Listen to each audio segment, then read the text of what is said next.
I am so happy you're here, and thank you for dealing with my technical difficulties this morning. But we're here, we're live, and we're going to talk about putting family first. Outstanding. We're live and it's Friday. Hey. It is. Woo! So, Ken, tell me your story and how it led you to the Legacy of Love app. Yeah, I guess a couple things quickly. I'll start when I was young, and this is really how some of this led. When I was just a young child, I grew up in a household, as this was in the 70s, so maybe this was pretty common, it certainly was with me, where I heard things like, that's the way it is, and that's the way the world is, and because I'm the parent. And so I'd hear a few things like that, and it just never sat right with me as a child.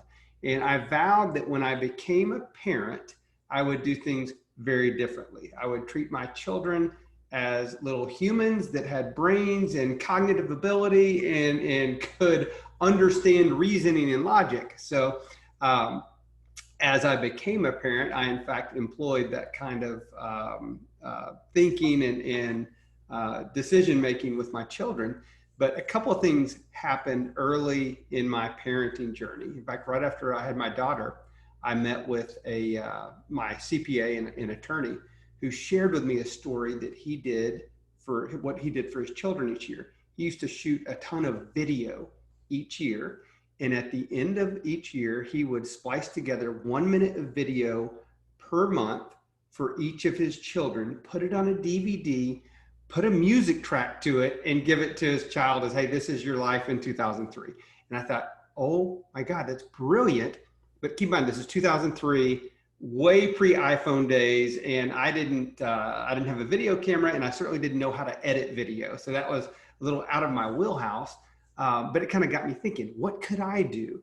And then the other thing that happened right around that same time period was my stepmother on my birthday gave me the most beautiful, wonderful gift I'd ever received. She gave me this big, beautiful leather-bound scrapbook. And as I opened up that scrapbook, the first picture in there was my baby picture from the hospital. I had my little hospital bracelet on. And the scrapbook told the story of my life through childhood, adolescence, military school, onto college, and into the birth of my first child. And in that scrapbook, it had notes in the margins that detailed out family vacations we would take and the jokes we would tell on the road trips, and had photos of my family members, some of which are no longer with me. And all of this was just so impactful for me that I literally cried when I received it. And those two things got me thinking. You know, I wasn't a scrapbooker, so scrapbooking really wasn't my thing. And I didn't have video, but it's like, what could I do to make an impact for my children? And I thought, you know what, I can write. I can write and journal to them. And so I started this process in 2003 when my daughter was 1 year old. She's now 17. And my son, who's now 16, was still in the womb. And I wanted this commitment I was making, because it was a commitment. I wanted it to be something that I could live with, that was manageable. And so I said, what could I do? I thought, you know, once a month. I could live with once a month. That's a rhythm that I could stick to. And so I started that process, and fortuitously, I decided to make it a digital process. I thought, do I do it by hand? Do I do it digitally? And I could type faster than I could write. So I said, I'm gonna start it in just a simple Word document. And I started each entry with the date and my child's age and my age, so that later in life they could go back and read and understand where they were at the different stages of life and where I was at the different stages of my life. And so started it in a Word document, and I kept at it, you know, month over month, year over year, just creating and capturing memories of my children. And at first it was just, they're just, you know, I mean, it's a young father with young children just gushing about how awesome they were and how happy I was. And then, of course, the first 2 or 3 years of a child's life, everything's a milestone. You've got new things here, new things there. And so I'm documenting these milestones and these events and things that are happening. And as time went on, I documented, I started telling the stories of my life and a little backstory on me and who I was, and sharing things with them. And then we'd take family vacations, and much like my stepmom did for me in the scrapbook, I would detail out the family vacations. I still do that today. Every time we go on vacation, I'll write in their journal and I'll detail every day. And what I'll typically do that just the following morning, as I'm having my coffee, I'll open up my phone or my iPad and I'll take some notes on what we did the previous day. And that way it's just a chronological log of all of these things that frankly we would forget, or I would certainly forget as time went on.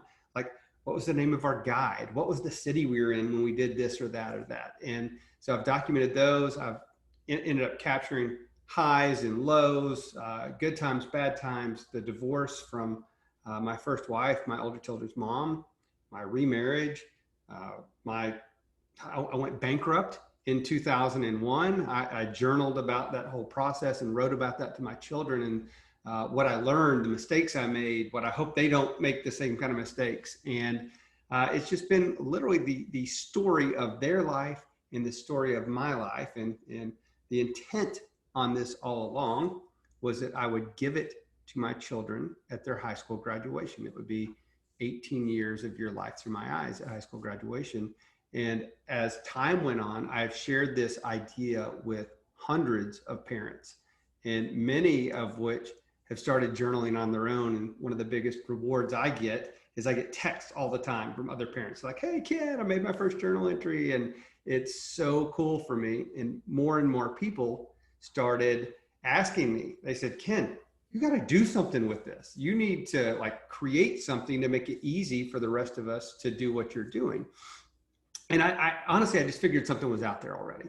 And I started looking around and there wasn't anything. I was doing it in a Word document for a while, and then I did it in Evernote for a while, and it worked, but I had to do a lot of extra steps to make it do what I wanted to do. And I thought, you know what, there's nothing out there doing, kind of putting it all together. And so a couple of years ago, at the encouragement of many people, I went out and created what is now Legacy of Love. And that's a parent to child journaling app. It's designed to be the easy button to capture moments, memories, lessons, things that you want to pass down to your children and grandchildren. And in the app, you can capture, you can tell the story, annotate it with text, but you can also add photos and videos and voice notes. So you can, capture, if maybe interview grandparents and capture their actual voice or video on there to pass down to generations. Even you can save voicemails. Really cool, because I've received some of the sweetest little voicemails from my children in the past. And in years past, I would try to just save them, but eventually with phone upgrades, they'd get lost or destroyed or something. And now we've got a place where we can save those voicemails and keep them forever. And then the really cool thing is we built it where you can designate any entry as a milestone. Like I mentioned, of course, the first 2 years, there's so many milestones in your children's lives. And then as they get older, it's their first date, their first car, these bigger things. And so I can designate any entry in the app with a milestone and then go look at a beautiful timeline view. And I can see the age they were and the dates of these major milestones in their lives. And so anyway, we created that to be a gift to the world, and put it out there about a year ago is when we officially released, and we've been steadily growing and more people adding on and using it. And it's so rewarding to me as a lot of people email me and they share with me, "Oh, this has meant so much, and I've done this with it, or I've done that with it." And it's just a really awesome thing. And that's what I've done. I've shared it with so many people, and now there's a whole movement taking on with thousands of people doing the same thing. That is amazing. I remember when my grandma passed away just a few years ago, that one of the things that I missed the most was her voice, because I would call her and it'd be hours on the phone and we'd chew over all those things about life, right? And I was going through about a year ago some old photos or on the computer that we had saved, and I came across this video, and she actually talked. She didn't like the camera, but I got her to talk, and she actually said, "I love you." And so I took that little snippet and I put it in greeting cards. And I sent it to my mom, I sent it to my brother, I sent it to my aunts. And it was like a personal card that grandma had sent them with that little phrase that said, I love you. And it was the most amazing gift that any of them had ever received. It was just like, and it cost nothing, right? No. Just a memory. So do you have any stories like that where somebody's like, this was the best gift I've ever been given? Yeah, I mean, a few things like that. But with we've got folks that have so neat have used. Honestly, I've had some people that have used it to document the last days of their parents' life, and it's when sometimes, and this was me for journaling to my children, that it's always been kind of a safety stop for me, that in the event something happened to me tragically and I was gone in an instant and there wasn't time to say my goodbyes and to say things, this would be something that they would have for me or from me. It would be their life told in my voice, and I end every journal entry that I make to them with the words, I love you with all my heart. So they would read hundreds and hundreds and hundreds of times that I love you with all my heart. And so that's been but for some people, they get the time, and it's tragic, but at least if you've got 6 months to live, or you've got 90 days left, then you can at least plan and prepare. And so we've certainly had some folks that have used it to document and record, like you said, your grandmother's voice. For my wife, her grandmother was probably her biggest influence in her life. And if she would have had something like that, recordings of her grandmother just telling about her own life and just how much that she meant to her, that would have been a treasure forever. And so we've had a couple of people that have used it exactly to do that, to record their parents in their last few months and to document about their parents' lives and their parents telling stories to their children and grandchildren and future great-grandchildren so that it can be passed down. And it's a really great way. That is so interesting. Like you said, we never know, right? It could be tomorrow, we're gone. But what you've created is something for a family or loved ones that you can pass this on from generation to generation. So God forbid something happen, your grandchildren are going to know you. Your great-grandchildren are going to know you. It's a legacy that lives way beyond what you could have ever done. What we know is, right, family connection and understanding your family and your family history is so powerful. It's why Ancestry has done so well as it's continued to grow, right? People want to know about their ancestors and their family. And it's one thing, to know, okay, this person was a figure here, or maybe there's something written about your family ancestors in the newspaper. They had some type of fame or fortune, or maybe they had written a book and you can learn some things from them. This is actually their words about your other lineage right here, as you look forward in the future, right? For my great-great-great-grandchildren, they will be reading my words and my love of their great-great-grandmother or grandfather right there. So how neat is that? That is so cool. And like in the very beginning, you said, what can I do to leave an impact on my children? So many of us go through life and we do life, right? And we get distracted. We love those milestones, but we don't do anything with them. Like the baby book, right? I've got baby books that are my first child, hers is filled out perfectly, but the other two are going to be like, Mom didn't love me nearly as much as the first one. So something like this, you wouldn't have to go off of the devices that you use every single day. So you can just drag and drop when you're on that stinking phone instead of having to go to that baby book. It's super easy. And your story that you just shared is probably so common. It is so common. It's like the first child, I had it nailed, had it all done, was so excited. The second, maybe got a third of it. And the third, we didn't even open it. And that is such a common story. And you're exactly right. This is just as it happens. That's why we designed it. We want it to be simple. Pick up your phone. I look over, and again, for me, it's a monthly rhythm. Some people are much more frequent. I know there's people that are weekly into it.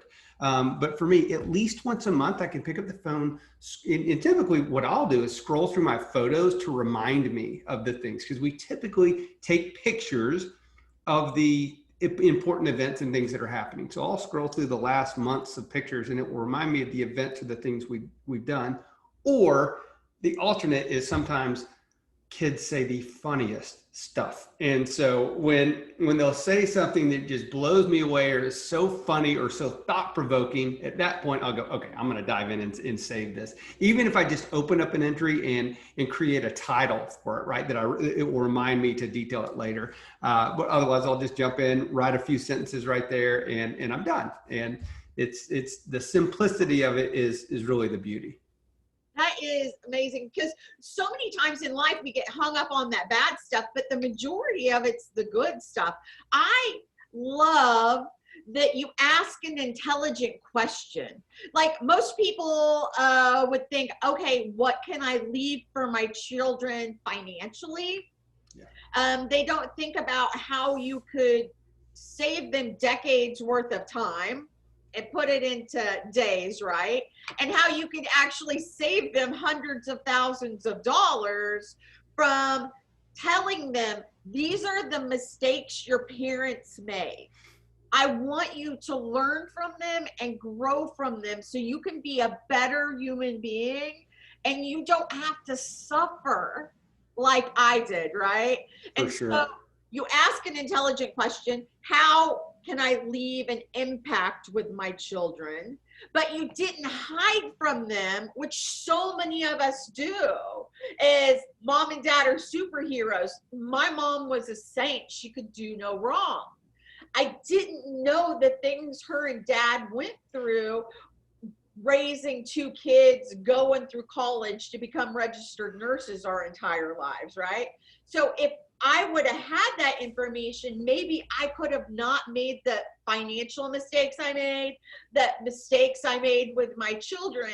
And if you can document them with that intelligent question, how can I leave an impact on my children? Not just the happy things. Tell them about the struggles and the sufferings that we went through as a family that they didn't maybe know about because they were so young. How can you leave an impact? That is so powerful. That was a great question. It brings me back to where I started the conversation to tie that in is again, how when I was raised with the words, because I told you so, and that's the way it is, and that's the way the world is.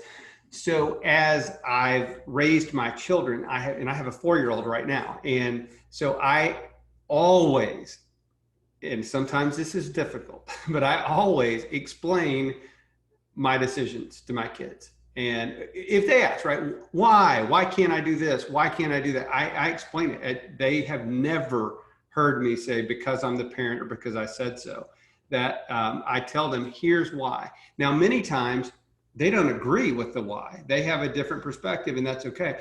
But depending on the situation, I will use journaling to my children to explain the why, especially as they've gotten older. And I've got teenage children, you start to dive into much bigger problems and struggles and issues. And, honestly, as a parent, you don't know the frickin' right answers all the time. We're doing the best we can with the information we have and in our skill set to do what we can. And I'll explain to my children, hey, here's the reason why, or here's why I'm making this decision, or man, I grounded your tail for 3 weeks. And I'll go in and explain, hey, here's what I'm afraid of. Here's what I'm hoping comes out of this. And I don't know. I mean, time will tell if it was the right decision. Time will tell what happens. But I'm doing the best with what I have. And I'll explain that. And my hope there is that as my children read this, when they're parents of their own or becoming parents of their own, it will help them with perspective and to give them a little bit of guidance on their own journey.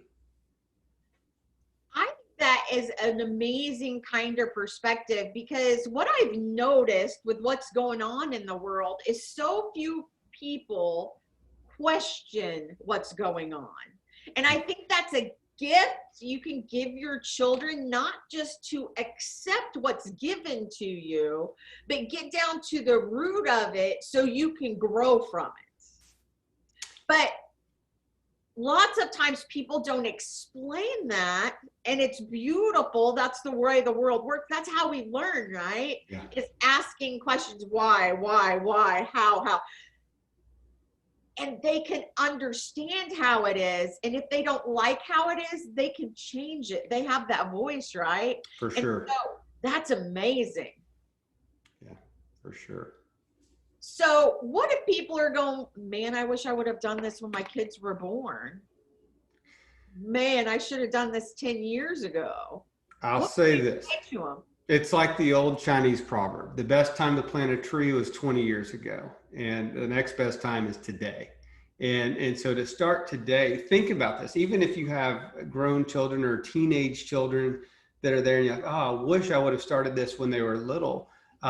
Think right now, if you could just start telling and start as you remember it, just start even on the monthly cycle, right? So just say for the next 5 years, you did once per month. That's 60 different stories of their life or your life that you've told over the next 5 years. I mean, that is amazing. Imagine that 60 stories that you can pass down to your children forever. And you do this for years and years. And so for me, I will give this to my children at their high school graduation. And when I started this process so many years ago, that was kind of how I thought. I'm going to do it for 18 years. I'm going to give it.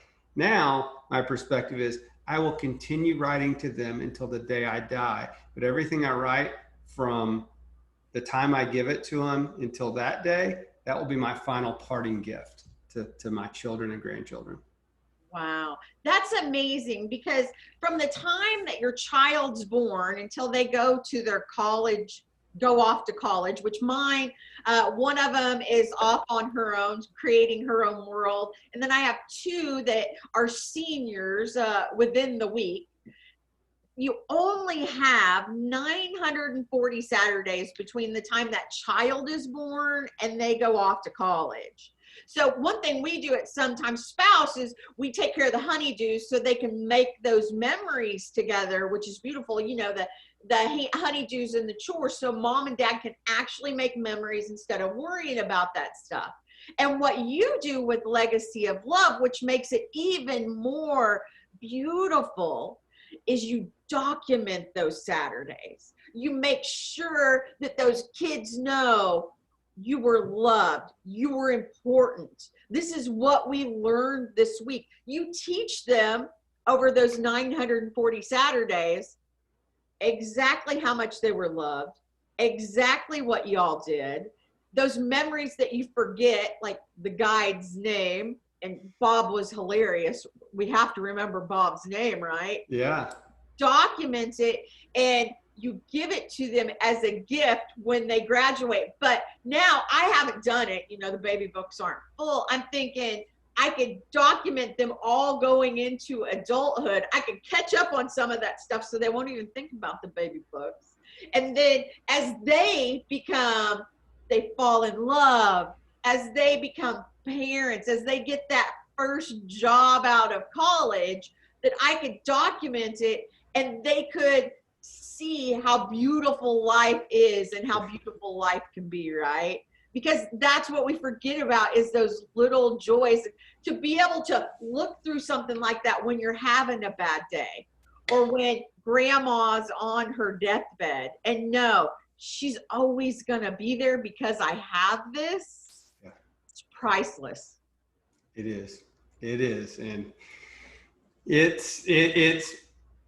it is so rewarding for me. And you just mentioned to read back and go over them. I do that fairly often now. I'll go back and just read over some of the old entries that were from so long ago. And it fills my heart with joy it's like reliving our lives, reliving the highlight reel of our lives, and even the low points, right? To go and read through those low points and just then recognize from this is where we came from. It was a rough period of time, and this is where we came from. So it is truly as much a gift to me as it will ever be for them.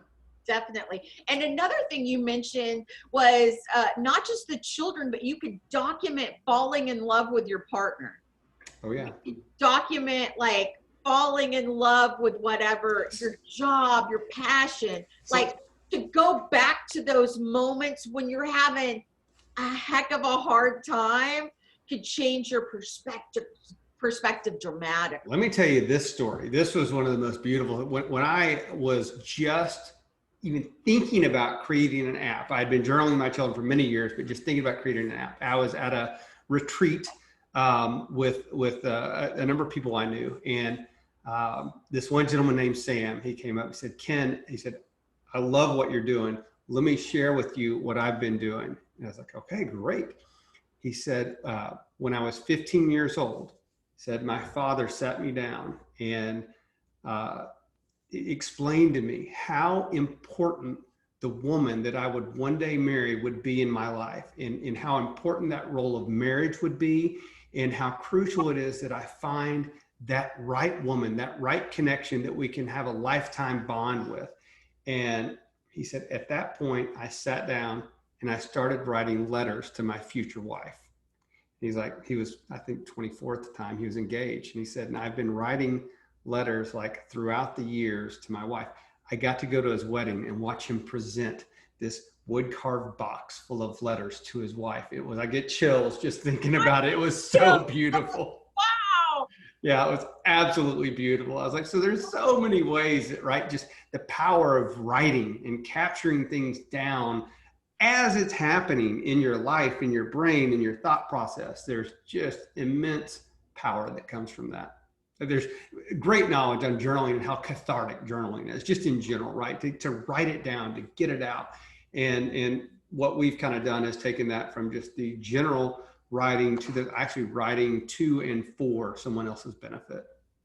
That is amazing, and it's beautiful. Thank you for the golden nuggets. I like to break down golden nuggets that are experts, and he's definitely an expert on family. So the golden nuggets that we were given from Ken today are: ask an intelligent question. If you're getting into business, solve a problem. He solved a major problem with asking an intelligent question, not just, I need to leave a legacy for my kids. He asked, what can I do to leave an impact on my children? Something that's going to go from generation to generation. And the other thing is, I didn't even talk to him about this before, but the best time to plant a tree. I was hoping he would say that, but I didn't know if he would. When he said that the best time to plant a tree is 50 years ago, but the next best time is now. That's an old Chinese proverb, right? That if you want to document, if you want to learn or have your children learn from the beauties in your life, the mistakes, a way to do it is journaling. And that's one way you can just leave a legacy for your family. Ken, how can they contact you if they want to know more about Legacy of Love app? Sure. We have a website, legacyoflove.app. So you learn all about our program and kind of where we came from, how this came about at legacyoflove.app. You can find it on the App Store, the Apple Store, or the Google Play Store. We're on both places right there. You can sign up directly from the website, or you can go to either the App or the Google Store, any of those places. And we'd love to have people dive in and start making their own legacy for their children. What a gift you have given the world. Thank you, Ken. Thank you. Before we get off of here, I always like to ask my people I interview a fun question. So my question for you, Ken, is if you were stranded on a desert island and all of your human needs were met, and you could take 2 items, what 2 items would you take and why? Wow. Great question right there. Okay, I'm going to go with this. I am going to go with my Kindle, with the library, the massive library of books that I have on my Kindle, so that I could continue to read a lot. And now I'm assuming I have power on the island, because the second thing I'm going to take is this. It's a digital photo frame that constantly scrolls through the most important photos of my life, showing me with my friends and family and the adventures that we've taken so that I can continue to relive those things. That is amazing. Thank you so much for being on Ask an Expert, a Sometimes Spouse podcast. Thank you for having me. It's been awesome. I appreciate it. You have a great day. Thank you guys for listening to the Sometimes Spouse podcast. And this has been Ask an Expert with Ken Wimberly with the Legacy of Love app.